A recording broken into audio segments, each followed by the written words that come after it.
Balik trabaho na sa Lunes, kaya naman ang mga bakasyonista sa LU sinusulit ng pagkakataon habang wala pang pasok para magkasiyahan at magbanding with friends and families.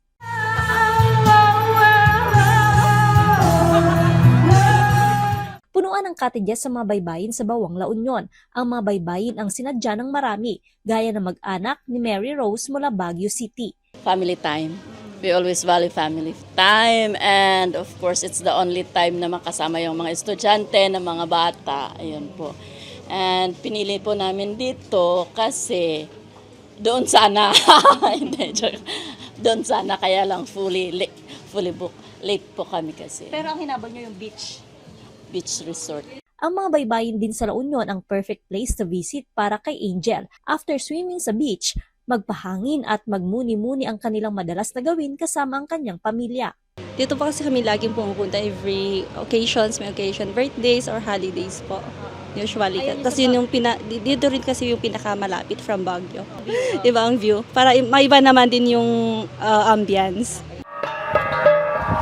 Ang mga baybayin din ang mahigpit na binabantayan ngayon ng otoridad dahil sa inaasahang dagsa ng mga beachgoers hanggang sa weekend. Mahigpit na rin umanong nakipag-ugnayan ang Municipal Disaster Risk Reduction and Management Office sa mga resort owners at mga opisyal ng barangay sa kooperasyon sa pagbabantay sa kaligtasan ng mga bisita.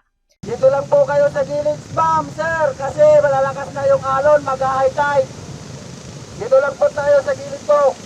Isa din po na pinapaalala namin sa mga pupunta po ng dagat ng Bawang, iwasan po natin yung maligo ng nakainom. So kasama po namin ang PNP din po na nagkakandak po ng paalala, pati kasama na rin ang Coast Guard nagpapaalala na iwasan po yung paliligo sa dagat ng nakainom po. So yun po yung iwasan natin.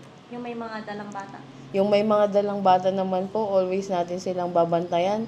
So, isa din po na ginagawa namin or pinapaalalahanan namin, pag mamamasyal sa anumang lugar, magbigay na lang or maglagay po tayo ng identification or any information na nakalagay sa bulsa or sa damit ng bata. Joanne Punsoy, Balitang, Solid North.